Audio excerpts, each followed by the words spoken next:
नमस्ते, मेरा नाम है दीपाली और स्वागत है आप सभी का हिस्ट्री सीकर पर। आज हम जानेंगे कि प्राचीन भारतीय मुद्राओं का क्या इतिहास था और इसकी वैल्यू कितनी होती थी।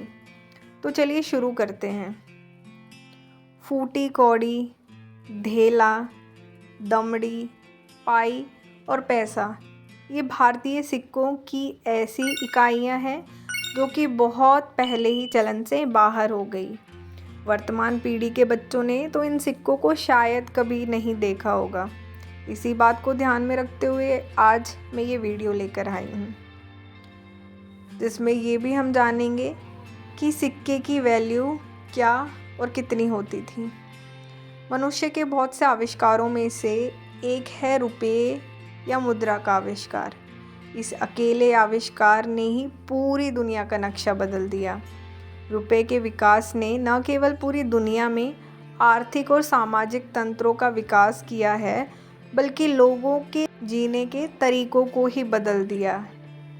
इसी मुद्रा को लेकर समाज में कई तरह की कहावतें भी प्रचलित हुई, जैसे 16 आने सच, मेरे पास फूटी कौड़ी भी नहीं है, मेरा नौकर एक धेले का भी काम नहीं करता, और चमड़ी जाए पर दमड़ी न जाए। लेकिन क्या आजकल की पीढ़ी ये जानती है कि कौड़ी, दमड़ी, धेला, पाई और 16 आने की वैल्यू कितनी होती थी? यदि नहीं तो आइए इसके बारे में पूरी जानकारी लेते हैं।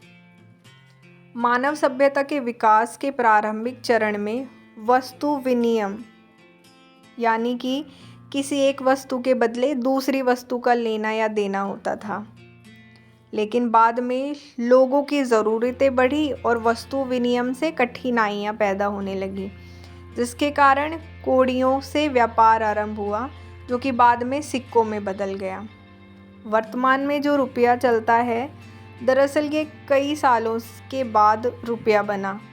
सबसे पहले चलन में फूटी कौड़ी थी, जो बाद में कौड़ी बनी। इसके बाद कौड़ी से दमड़ी बनी, दमड़ी से धेला बना, धेला से पाई बनी, पाई से पैसा बना, पैसे से आना बना और आने से रुपया बना, और अब क्रेडिट कार्ड और बिटकॉइन का ज़माना आ गया। 256 दमड़ी, 192 पाई, 128 धेला, 64 पैसा, 16 आना और 1 रुपया, ये सभी बराबर थे। मतलब 256 दमड़ी की जो वैल्यू थी वो आज के 1 रुपये के बराबर थी। इसी प्रकार 3 फूटी कौड़ी 1 कौड़ी के बराबर होती थी, 10 कौड़ी 1 दमड़ी के बराबर होती थी, 2 दमड़ी 1 धेला के बराबर होता था, 1.5 पाई 1 धेला के बराबर होते थे, 3 पाई 1 पैसा के बराबर होता था जो पुराना पैसा था, और 4 पैसा 1 आने के बराबर होता था।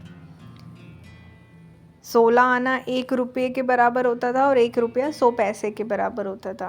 पुराने समय की मुद्राओं की वैल्यू से स्पष्ट है कि प्राचीन समय में मुद्रा की सबसे छोटी इकाई जो थी वो फूटी कौड़ी थी, जबकि आज के समय में ये इकाई पैसा है।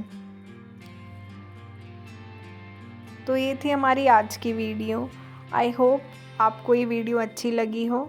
अगर आपको वीडियो अच्छी लगी तो कमेंट करके ज़रूर बताएं, और लाइक, शेयर, सब्सक्राइब करना ना भूलें। धन्यवाद।